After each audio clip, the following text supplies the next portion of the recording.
तीन दोस्तों मुस्तफ़ा, अरबखान और शिराज की दोस्ती का सफ़र जानी दुश्मनी पर कैसे ख़त्म हुआ। 6 जनवरी को मुस्तफ़ा अपने घर से दोस्त अरबखान के घर जाने के लिए निकला, लेकिन वहां जाने के बाद लापता हो गया।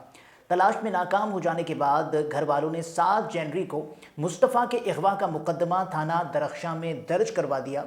पुलिस ने मुस्तफ़ा की तलाश शुरू कर दी। मुस्तफ़ा इससे पहले एएनएफ के हाथों मुनशियात सप्लाई के मुकदमे में पकड़ा जा चुका था, लिहाजा इसी बुनियाद पर पुलिस को ये शक था कि मुस्तफ़ा का किसी मुनशियात वालों के साथ कोई झगड़ा हुआ होगा और इसी चक्कर में वो लापता हो गया है। पुलिस की तहकीकात चल ही रही थी कि अचानक मुस्तफ़ा की वालदा को एक कॉल आई, जिसमें बताया गया कि हम आपके बेटे से मुताल्लिक़ आपको बताएंगे कि वो इस वक्त कहाँ पर है, जिसके लिए आपको 1 करोड़ रुपए देने पड़ेंगे। इस कॉल के बाद मुस्तफ़ा की वालदा ने पुलिस को इत्तला दे दी और केस एवीसीसी मुंतकिल हो गया, क्योंकि इस बात की तस्दीक हो चुकी थी कि ये अगवा बराए तावान का मामला है। मुस्तफ़ा के 4 दोस्तों को तहकीकात में शामिल किया गया, जिनमें एक अरबखान भी था। 8 फरवरी को एवीसीसी की टीम अरबखान के घर पहुंची तो उसने पुलिस एहलकारों पर फायरिंग कर दी, जिसके नतीजे में एक अफसर समेत 2 पुलिस एहलकार जख्मी हो गए। ताहम पुलिस ने बड़ी मुश्किल से अरबखान को हिरासत में ले लिया। अरबखान ने पुलिस के सामने कुछ नहीं बोला। जब मुस्तफ़ा के हवाले से पूछा गया तो उसने कहा कि वो तो मेरा दोस्त था, उसके साथ मैं ऐसा क्यों करूंगा। एवीसीसी से जब बात न बन पाई तो बारी आई इंटेलिजेंस ब्यूरो की, जिसने काम शुरू किया तो अरबखान के दोस्त शिराज का लिंक मिल गया, जिसे कराची एयरपोर्ट के नज़दीक वाक़ फलकनाज प्लाजा से हिरासत में ले लिया गया। शिराज का ताल्लुक गरीब घराने से है और वो अरबखान के साथ साथ रहता है। इसकी बड़ी वजह यह हो सकती है कि उसे नशा और पैसा अरबखान से मिलता है। शिराज दबाव बर्दाश्त न कर सका और उसने सारी कहानी खोलकर बयान कर दी। उसने बता दिया कि अरबखान के घर मुस्तफ़ा आया था, जिसने मुबैना तौर पर एक थैली में मुनशियात अरबखान को दी। उसके बाद अरबखान इश्तिहाल में आया और उनकी आपस में तल्ख कलामी हुई, जिसके बाद अरबखान ने लोहे की सलाख से मुस्तफ़ा को पीटना शुरू कर दिया। मार्शा और एंजलीन 2 लड़कियां थीं, जिनकी वजह से मुस्तफ़ा और अरबखान के माबैन मसाइल चल रहे थे। ये दोनों लड़कियां अरबखान के उस कॉल सेंटर में काम करती थीं जो सितंबर 2024 में बंद हो चुका था। अरबखान ने मुस्तफ़ा को शदीद जख्मी करने के बाद उसके मुंह पर टेप लगाया और इस दौरान अरबखान ने मुबैना तौर पर मुस्तफ़ा के जिस्म का नाजुक हिस्सा भी काट दिया, जिसकी तस्वीर और वीडियोज़ भी बनाई गई हैं, जो अरबखान के मोबाइल का डेटा मिलने के बाद सामने आ जाएंगी। उसके बाद मुस्तफ़ा को नींद बेहोशी की हालत में गाड़ी की डिग्गी में डालकर हब बलूचिस्तान के इलाके दुरेजी ले जाया गया, जहां शिराज के मुताबिक अरबखान ने पेट्रोल छिड़ककर मुस्तफ़ा को आग लगा दी। इस बयान के बाद पुलिस को अरबखान के घर से खून के 2 नमूने मिले, जिनमें से एक का सैंपल मुस्तफ़ा की वालदा जबकि दूसरा एंजलीन नामी लड़की के खून से मैच हुआ है। एंजलीन के बारे में बताया जा रहा है कि उसे अरबखान ने 6 जनवरी को शदीद तशद्दुद का निशाना बनाया था और उसका जिनसी इस्तेहसाल भी किया था, जिसके बाद वो अस्पताल में दाखिल हो गई थी। एंजलीन और उसके वालिद पर अरबखान ने दबाव डाला था कि बोल देना कि हादसा हुआ था, जिसके बाद एंजलीन को ऑनलाइन टैक्सी वाले लेकर आए।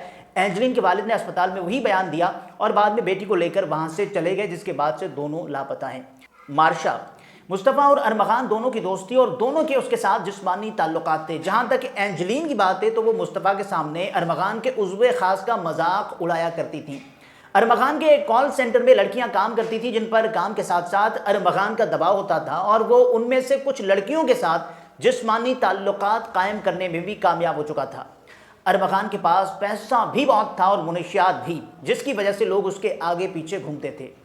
अरबखान हर महीने 3 चक्कर हुंजा के लगाता था। लैपटॉप से डेटा निकालने के लिए साइबर क्राइम की मदद ली जा रही है। अरबखान के घर पर 32 सीसीटीवी कैमरे लगे हुए हैं और घर के हर कमरे की मॉनिटरिंग की जाती थी, लेकिन उनके डीवीआर अरबखान ने सबसे पहले तोड़े, जबकि घर के बाहर के कैमरों का डीवीआर ठीक है, जो इस वक्त पुलिस के पास है। अरबखान से 2 मोबाइल फोन मिले, जिनमें एक आईफोन जबकि दूसरा एंड्रॉयड है।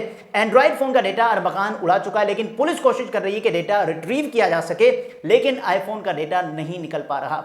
अरबखान के घर से 2 तिजोरियां मिली हैं, जिनको डिजिटल लॉक लगे हुए हैं, जिनका लॉक कोड अब तक अरबखान ने नहीं बताया, जिसकी वजह से वो खुल नहीं सके। लेकिन एक तिजोरी को पुलिस ने केस प्रॉपर्टी बना दिया है और पुलिस की कोशिश है कि वो अरबखान से खुलवाई जाए। अरबखान ने साकिब वल्द सलमान के नाम से एक जाली शनाख्ती कार्ड भी बनाया हुआ था, जिस पर तस्वीर तो अरबखान की थी, लेकिन बाकी मालूमात जाली हैं। ये शनाख्ती कार्ड एक बार गिरफ्तार होने के बाद बनाया गया था। जिस वक्त शिराज को अदालत में पेश किया गया तो अरबखान के वालिद कामरान कुरैशी इंसदाद दहशतगर्दी अदालत पहुंचे और उनके पास एक बैग था, لیکن ان کی ذہنی حالت اس وقت کچھ درست دکھائی نہیں دے رہی تھی۔ ان کے پاس ایک بوتل میں سبز رنگ کا پانی تھا جسے وہ مسلسل پیے جا رہے تھے اور ساتھ ہی سگریٹ بھی دھنک رہے تھے۔ جب انہیں پتہ چلا کہ شیراز کو جج کے روبرو پیش کیا گیا ہے تو باہر انہوں نے شور مچانا شروع کر دیا اور جج کے چیمبر میں زبردستی داخل ہونے کی کوشش کی، جہاں موجود پولیس اہلکار نے انہیں مسلسل روکنے کی کوشش کی تو ارمغان کے والد نے بنا ہاتھ لگائے ہر وہ حربہ استعمال کیا جس سے پولیس اہلکار کو اشتعال دلایا جائے، جس سے اس بات کا اندازہ لگایا جا سکتا ہے کہ وہ اپنے ہر عمل کو قانونی باریکیوں کے حساب سے تول کر انجام دے رہے تھے۔ پولیس کے مطابق ارمغان کے والد بھی کرمنل ریکارڈ رکھتے ہیں۔ جب شیراز کو لے جایا جا رہا تھا تو ارمغان کے والد نے آواز دی کہ شیراز سنو، تم مجھ سے 10 تاریخ کو ملے تھے۔ انہوں نے مزید بات کرنے کی کوشش کی لیکن پولیس نے انہیں قریب آنے نہیں دیا، لیکن شاید وہ شیراز کو کوئی پیغام دینا چاہتے تھے۔ شیراز کو پولیس ساتھ لے گئی لیکن ارمغان کے والد نے صحافیوں سے کہا آپ کو میں کھانا کھلاؤں گا اور اپنا گھر بھی دکھاؤں گا، لیکن ان کی اس دعوت کو کسی صحافی نے قبول نہیں کیا۔ جب پروسیکیوشن نے عدالت سے ارمغان کے ریمانڈ کی استدعا کی تو یہ سنتے ہی وہ اچانک زمین پر گر گیا اور اس کی آنکھیں بند ہو گئیں۔ وہاں موجود لوگوں نے ان پر پانی چھڑکا اور اٹھا کر بٹھانے کی کوشش کی لیکن ارمغان بار بار گرے جا رہا تھا۔ تاہم اس پر عدالت نے اتنی توجہ نہیں دی، لیکن تشدد کی شکایت پر عدالت نے ارمغان کے میڈیکل کرانے کا حکم دیا۔ ارمغان یہ ظاہر کرنا چاہ رہا تھا کہ اس کی طبیعت درست نہیں ہے۔ شیراز کے بیان کے مطابق وہ ارمغان کے پاس جایا کرتا تھا، اس کے پاس 3 شیر کے بچے بھی تھے اور وہ کال سینٹر چلاتا تھا جس میں 30-35 افراد کام کرتے تھے۔ اس بنگلے پر 30-35 گارڈ تھے۔ ارمغان کے خلاف متعدد مقدمات تھے، اس کے پاس لڑکیوں کا آنا جانا تھا اور جدید اسلحہ بھی تھا۔ ارمغان روز لڑائی جھگڑا کرتا تھا اور چرس کے نشے کا عادی تھا۔ شیراز نے بتایا کہ وہ بھی 1.5 سال سے چرس پی رہا ہے۔ مصطفیٰ سے متعلق شیراز نے اپنے بیان میں بتایا کہ وہ چرس کی سپلائی کرتا تھا اور ارمغان مصطفیٰ سے چرس لیتا تھا اور میری بھی نئے سال کی رات کو ارمغان نے اپنے بنگلے پر پارٹی رکھی تھی لیکن اس پارٹی میں مصطفیٰ نہیں تھا۔ 5 فروری کو مجھے ارمغان نے رات 10 بجے اپنے بنگلے میں بلایا۔ جب میں گیا تو وہاں اینجلین کھڑی تھی جس کی ٹانگوں سے خون بہ رہا تھا۔ ارمغان نے آن لائن کیب بک کروائی اور اینجلین کو کہا کہ اس کو اسپتال لے جاؤ اور ساتھ ہی اسے سنپر گن کی گولی دکھاتے ہوئے کہا کہ کسی کو کچھ بتایا تو یہ گولی بھیجے میں اتار دوں گا۔ شیراز کے بیان کے مطابق ارمغان نے مار پیٹ کی وجہ یہ بتائی کہ نیو ایئر نائٹ پر اینجلین نے ارمغان کے جسم کے نازک حصے پر کاٹا تھا اور اس کے دوسرے روز مصطفیٰ عامر نے ارمغان کو چھلے ہوئے کیلے کی تصویر بھیجی تھی جس کی وجہ سے اینجلین پر تشدد کیا گیا۔ شیراز نے بتایا کہ 6 جنوری کو مصطفیٰ نے اسے کال کی اور رات 9 بجے وہ ارمغان کے بنگلے پر چرس کے ساتھ آ گیا، جس کے بعد اس نے ارمغان کو چرس دی اور 1.5 لاکھ روپے لینے کے بعد ہمارے ساتھ چرس پی رہا تھا کہ ارمغان نے اسے مارنا شروع کر دیا۔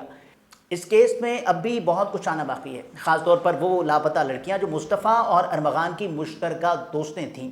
ان تک پولیس کی رسائی، mobile phones data, CCTV camera recordings اور تجوریوں کے اندر کا خزانہ اپنے ساتھ بہت کچھ لے کر باہر آئے گا۔